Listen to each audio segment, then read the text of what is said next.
Welcome to Backstory and Beyond with your host, Ward Kampf, seeker, innovator, and president of Northwood Retail. As Ward travels the country, he'll share the industry insights he's gained over a 3 decades-long retail career, introduce you to trailblazing business leaders and disruptive founders, and uncover the real deal about some of the greatest cities in the world.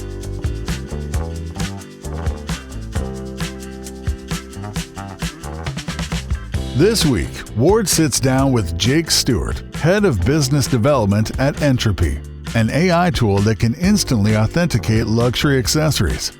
They'll discuss the growing resale market and the subsequent increase in counterfeit goods, as well as the role of AI in the retail space. All that and more on this episode of Backstory and Beyond. We're really excited today. We've got somebody that I think can be real educational and it can be a real learning experience. We've got Jake Stewart from Entrupy, and it's an AI-based authentication for luxury handbags and sneakers.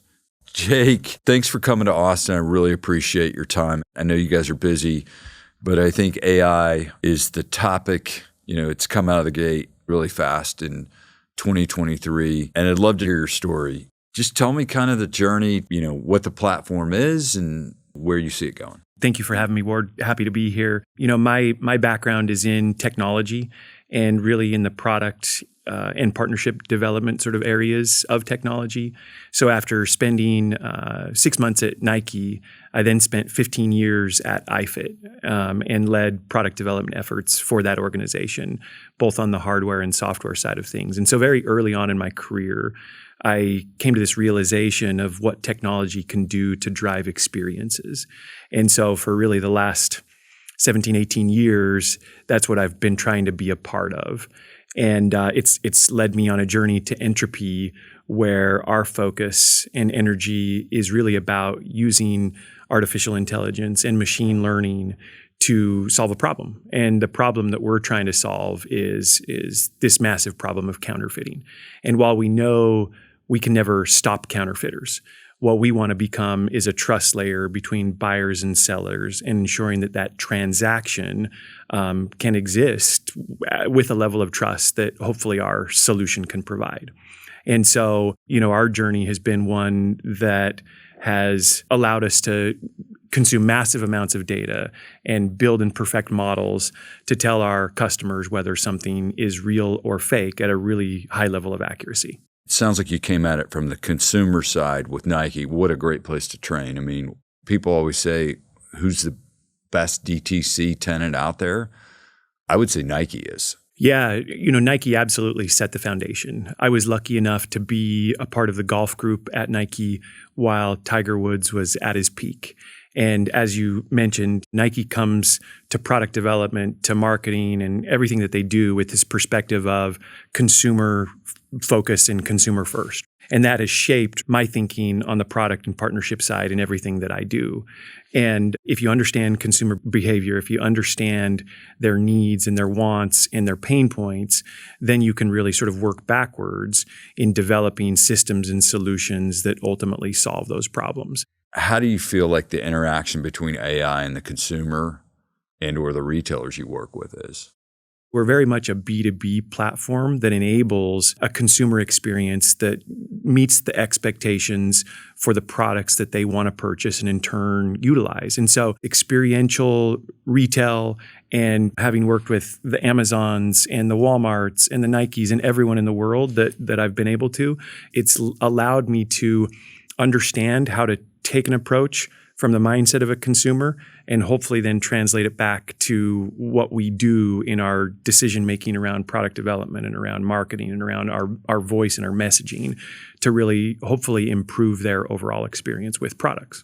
I think of like sneakers, luxury handbags, watches as real assets, and I think what's interesting about the AI you have is, we're in a world where trust has been lost. And if you were to take a woman's handbag, a nice luxury handbag, I think there's got to be a point of trust that it's real. And there's a lot of fakes out there that are really, really good. And it sounds like you guys were one of the very first in the space to build this AI and then just the data set to figure out in the chain of where this is really happening. So I'd love to kind of hear your opinion on that. Yeah, our founders met in 2012 at NYU, and this whole concept was developed out of a project there. The company was formalized in 2016, and the premise was that through AI, we could authenticate any physical product. And so luxury handbags was really the first category that we picked. Not only do these products have this physical and emotional connection for consumers, but also there is a very tangible value associated with the Louis Vuittons and Chanels of the world and their beautiful products that they create, and then the value of those increasing over time. And while we realized that, we also realized that they're one of the most counterfeited categories of products, and they also are one of the hardest to authenticate through technology. And so that's where we really cut our teeth and built this whole model and these training sets around the philosophy of understanding not only real, but also understanding fake and growing that consistently. And so our models are always training, they're always learning, they're always expanding. And just as you've said, counterfeiters are very opportunistic and they're smart. And so they see the ASPs of things like luxury handbags, and they see the ASPs of things like sneakers, and in turn, they become even more opportunistic and more creative and more focused on driving really good counterfeits. And so we absolutely see it that way, that there are these pockets of categories of products that are resold for much more than they're actually purchased for originally. And we want to become the standard, the truth, the trust that says, hey, you bought this today, you know it's real, and guess what? In 10 years, it's going to be worth more, and you can resell it and understand that that next person in the life cycle of a product also can then layer into that trust. So just talking about the technology you have, how do people use it? We've created proprietary hardware that we send to our customers and that our customers use to capture images of the products that they're trying to authenticate. What is really unique about what we do is that through that hardware, we are using microscopy to basically zoom in 600x versus what the human eye looks at. And so all of those images are uploaded, they're processed, and our AI and ML and ultimately the algorithms behind that are comparing those images to our both real and fake data sets to say with confidence whether they match or whether they don't match, and then deliver back results. Most of our authentications are instant, so 60 seconds or less. Maximum, our authentications take approximately an hour. You know, one thought I had was the relationship between AI and humans. It's a really interesting dynamic because for AI to work, it has to be trained by humans, right? And so for us, humans are verifying everything that we do from an AI perspective to make sure that the models are working correctly and that the data is being analyzed correctly. The other thing that we think about as we look at AI and how it can help authentication is that we're not focused on replacing humans. Ultimately, we want to make humans more efficient, especially when you talk about authentication. There are great human authenticators out there, but if we can help them scale and if we can help them process things faster, and if authentication from an AI perspective can become a part of their workflows and improve efficiencies, that's very much how we look at it. So we augment humans very positively also. Bringing something that's new to the table, it's scary for a lot of people. And there's this education layer that has to exist. And so there were years of developing those relationships and ultimately convincing people of what we can do. There's skepticism around saying that we can be 99% accurate, right? And so building those data collection relationships and then always staying out in front of not only the new products that brands bring to the table, but then those versions that are fake is an ongoing problem for us. And I would assume some of the clients either push back or you may have lost them in the early days. You know, they didn't get it, didn't get where it was going, or they didn't trust it. Absolutely, especially early days. You know, there's hiccups, there's accuracy challenges when you're building data sets. But for the most part, those early adopters also approach technology with this framework of innovation. And so that's where a partnership becomes really, really important with people like that. One thing I found fascinating is I never thought about the idea of someone going into Harrods, buying a Chanel bag, buying one of the best on the street from the guy, going back and returning it, and then Harrods is caught with the fake bag. And so talk a little bit about that. Yeah, it's a massive ecosystem, right? And the beautiful thing about where we've come since 2016 is that there's a lot more collaboration between technologies like us, between brands, between retailers to drive that problem out. And so our technology can not only tell you if something's real or fake, but it also can catch returns fraud, and it can give you a fingerprint of a product to make sure that Harrods, in that example, knows that the product they sold is actually the same product that someone's trying to return. Talk about the fingerprinting aspect and how that authenticates the product, because I think that's at the core of what you guys do. Every product has its own footprint, just like a snowflake does, right? Even though you and I may buy the same exact pair of Jordan 1s, they're different from each other. There's subtlety in the leather, in the logo, in the stitching. And so what we do is we use images to compare that sneaker at point of sale to then when it is returned. And so we have retailers, we have brands, we have partners that through images use that technology and then at a really high microscopic pixelated level compare that same image when it comes back through that whole life cycle of a product, and in this case a returns fraud.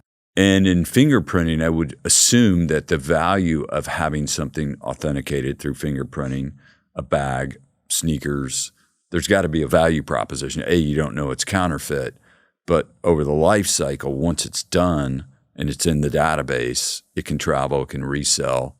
Yeah, you're exactly right. You know, fingerprinting is so tangible from an ROI perspective. Let's just say if you're a retailer and you have 20% of your items that are returned and half of those are returned fraudulently, right? If that number can be reduced, there's just a direct correlation to what fingerprinting does as a financial benefit. Talk about bad actors, what you see out there, whether it's in the U.S. or around the world. Just how big is it and how pervasive is it? One of the unique things about Entrupy is that we're in over 70 countries.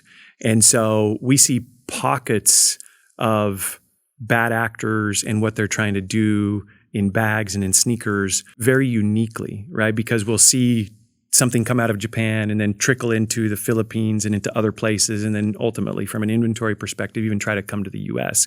And so we can, through our data, connect all those dots, which is really interesting. What I would say is that counterfeiters move quickly, and they're using technology and they're using systems and solutions that get them close to what the real thing is. That's scary because people don't realize the effect of counterfeiting and what that can look like. You know, if they're spending that much money to try to beat you and the retailer, I mean, it's a massive problem. Massive problem. There are estimates across multiple categories that it's somewhere upwards of $1 trillion problem annually. Wow. And what's scary is not only luxury handbags and sneakers and apparel and things like that are being counterfeited, but more and more things like auto parts and pharmaceuticals and other things that affect our health are being counterfeited, which is super scary. And some of the best counterfeiting absolutely comes out of China.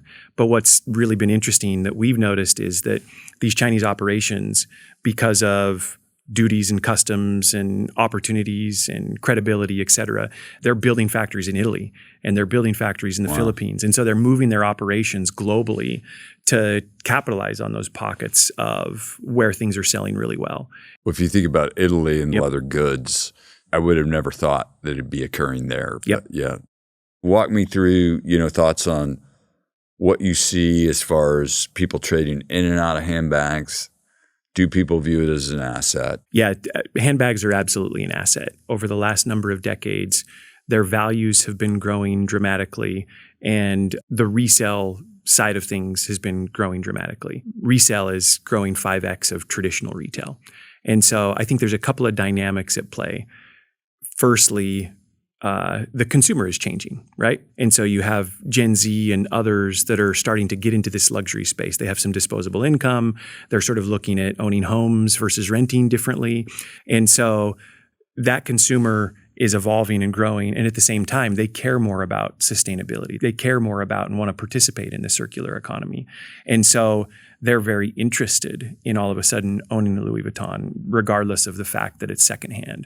So you have the Gen Z, and then you have probably an older consumer that has a bunch of these, wants to trade in or wants the latest style. Yeah, and it's so interesting because all generations are engaging in handbags and in luxury. There's obviously different marketplaces and different resellers, and that's what's so unique about the segmentation of it. You have pawn shops that are now in it. You obviously have the eBays and the massive marketplaces who have been doing it for a long time. And so it's really this unique ecosystem that technologies and resellers are innovating in to continue to drive the growth. And that's what's so fun to see and to be a part of. You're going to see an evolution that's going to continue as brands, as retailers, as technologies focus on the end consumer and that experience of what luxury looks like for them. What's kind of, you don't have to tell me the exact price, but like biggest item you've seen, on the resale side that you guys have dealt with? Some of the coolest items that we see, especially on the handbag side of things, are vintage Louis Vuitton items. Not only are they beautifully crafted, but in many cases, they're worth tens and hundreds of thousands of dollars. And so seeing those come through our system is always really, really interesting because of the quality, the craftsmanship, and in turn now the value that those products bring to consumers.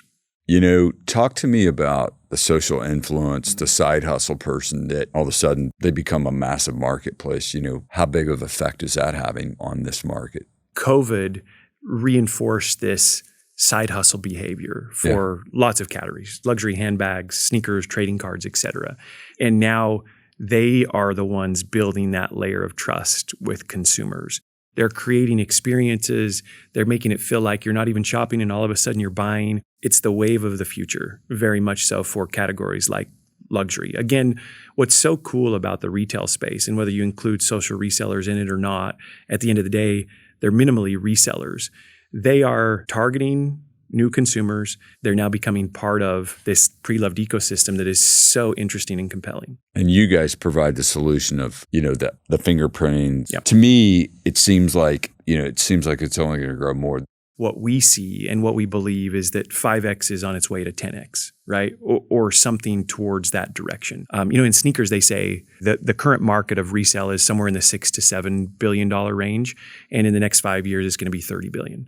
So, you look at those numbers, and even if it's halfway there, it's astronomical how consumers are evolving and shopping and how resellers themselves are moving to where that customer is and delivering on something from an experience that's better than what exists today. And that's what for us is really compelling, is that we still are a part of that, because a lot of our live resellers are actually using Entrupy in a show to say, hey, this is real. You can trust me. Buy with confidence. And they do it sight unseen in terms of physically touching something and have a great experience through it. The one thing I find interesting, you look at a lot of the luxury guys, what they've gotten really smart at is pulling back. They want to control the channels now because they realize how big a business this is. So I'd love to kind of, get your thought on that. Brands and retailers both understand that they have to play in this space. There's too many examples of pre-loved resellers and people in that space that have just proven the opportunity, right? And proven the demand. The struggle that brands and retailers have is doing it in the way that consumers don't see it as double dipping, and making sure that from a holistic perspective, they're approaching it such that the consumer is really the objective versus just profits or revenue. It's a challenge though. You think of like Nike and their sneakers app and what they've created in urgency and demand around drops. Well, the reason that sneakerheads participate in that is that they can still get it for a good price to ultimately add to their collection or resell down the road or whatever. If all of a sudden Nike is dropping that sneaker and then they're also the one that you have to resell it through and they profit from that and so on and so forth, it creates a really challenging dynamic, I think, for the consumer to understand that. And so that's what brands are trying to figure out how to solve for. Talk about a sneakerhead versus like a luxury consumer. They're a lot more volume based. There's a lot of like quick hitting buy, sell, and do that within 24, 48 hours, right? Luxury is much more about buy and hold, and obviously a much higher ticket, a much higher average sell. And so Coach may be their starting point. They're going to go use that, love that, sell it and still make money, and then upgrade to something else. And so it's a longer tail in terms of what luxury and pre-loved means for them. Sneakerheads are opportunistic. They want to buy today and sell tomorrow, and they want to churn through that to really drive it. It's almost like if you were to look at the stock market, it's like the sneakerhead's a day trader and the luxury handbag is a buy and hold, for the long term, and just wants the value, and the dividend just keeps going up. It's a very great comparison. And what you're seeing on the sneaker side of things is a lot of people almost starting to look at those assets as such and building out technologies and platforms that operate almost like a stock market and like a day trader. And so that's a really great comparison of how their mindsets are different and how ultimately the life cycle of the product is super quick. It's great. It's all good stuff. I always think about like decision trees in life. You intern at Nike. We talked about it. You're a tech or you're a retail guy. Just, decisions you've made in your life. Talk about some of those things maybe you did on your journey just to where you are. My journey to Entrupy has very much been about products. I was lucky enough at Nike and iFit to learn how products were made and to understand and see firsthand the cause and effect of counterfeiting and actually be in factories where counterfeiting is happening. And so I remember when Entrupy came out in 2016. And because of my experience at product companies like Nike and iFit, knowing the problems and then seeing a solution was really, really compelling to me. And so while I'm sure I've made mistakes along my journey to get to Entrupy, ultimately timing, my love for products, my love for technology to solve those problems led me to being a part of Entrupy and hoping to continue to get our message out there. Again, we're not trying to solve the problem of counterfeiting. We know it's too big to do that. But if we can chip away at it, and if we can, through technology, give customers confidence and trust, it's really compelling to have that fundamental value associated with what I'm trying to do. People want to know, can they trust you and can you deliver? And I think those are just the two core values that it sounds like you guys have. And then, on top of that, it sounds like the data you're seeing, the bigger the database gets, the more information you have, the more you're able to peel away. Like, there's no question, you're spot on. Our objective is to continue to grow data sets. And the more data we have, the better off our technology is. Our pillars from a technology perspective are really accuracy, speed, and then what we deliver in terms of results, which includes how we certify products and how we ultimately provide a financial guarantee for those. And so we analyze millions and millions of images, and that grows as we continue to grow our customer base. And what's really critical for us as it relates to our data sets and ultimately our algorithms and how we train them is that we have really great images of reals and products that are authentic, but that we also have really great images of fakes. And so we have entire teams dedicated to essentially scanning products on both sides, authentic and fake, to grow those databases while also obviously having all the images that come through for our customers.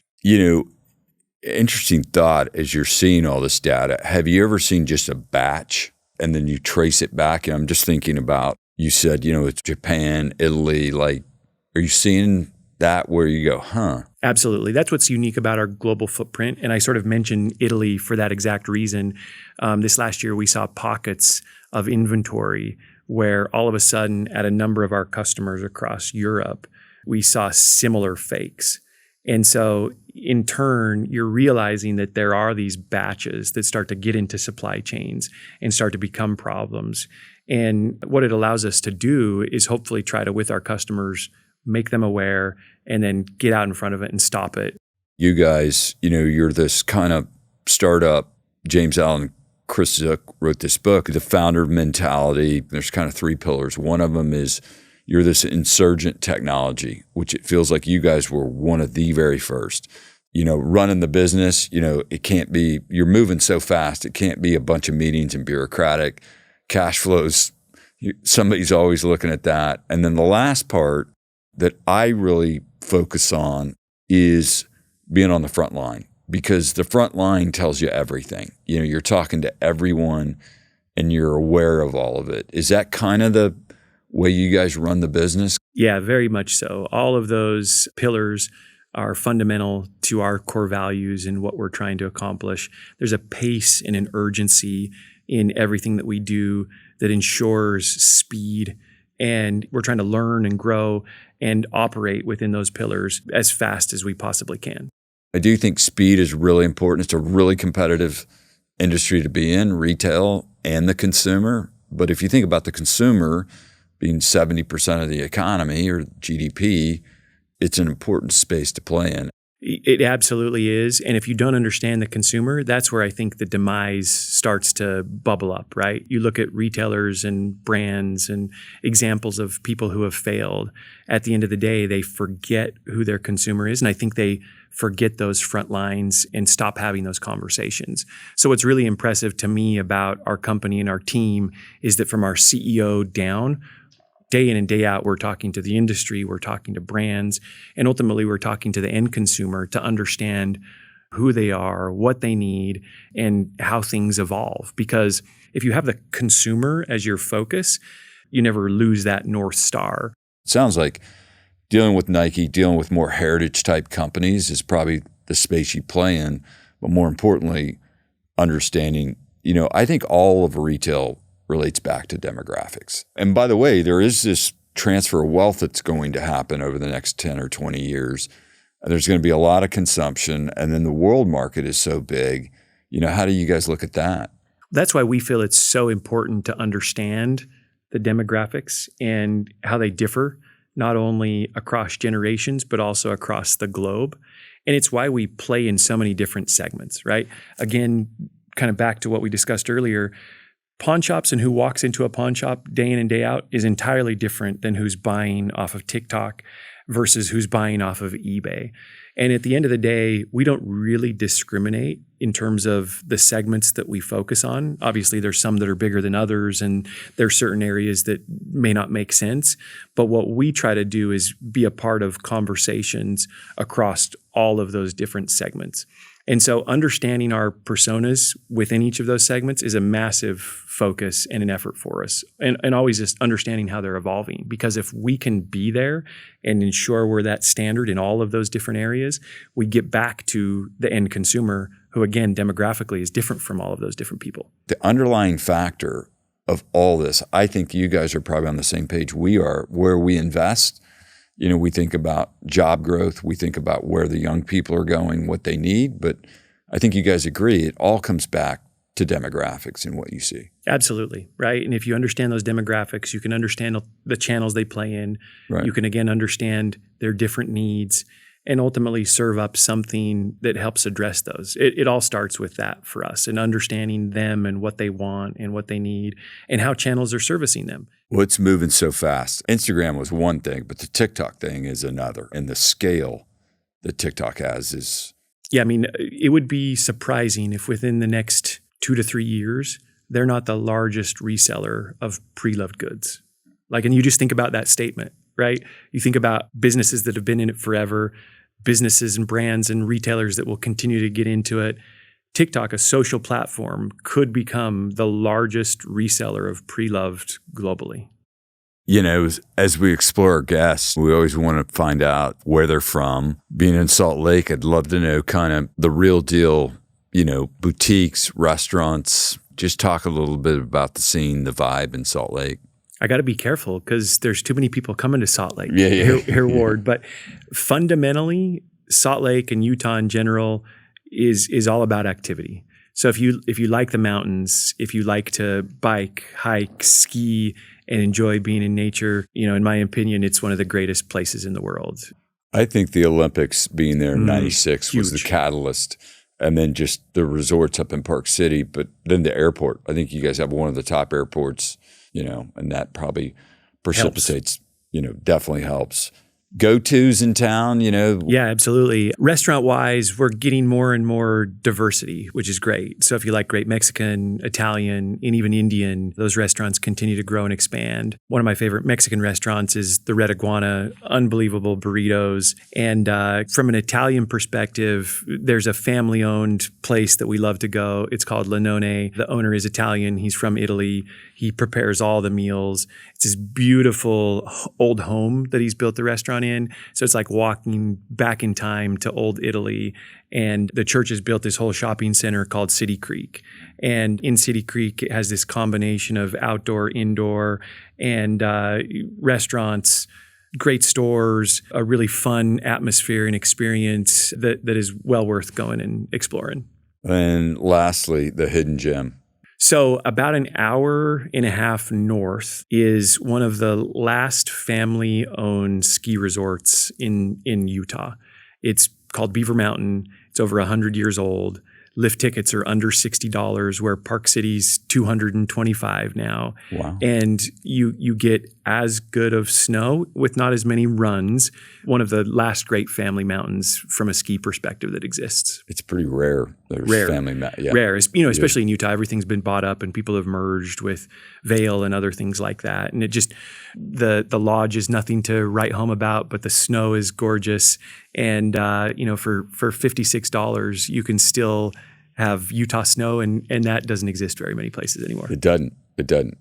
I just want to thank you for coming to Austin, sharing this fascinating business you're in, and just educating us on what's happening with AI, how it relates to the consumer, how you think.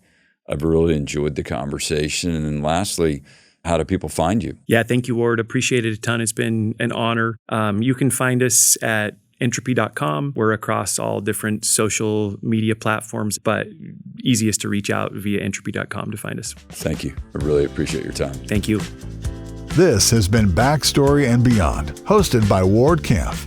To learn more about Northwood Retail or the destinations from today's episode, visit backstorybeyond.com.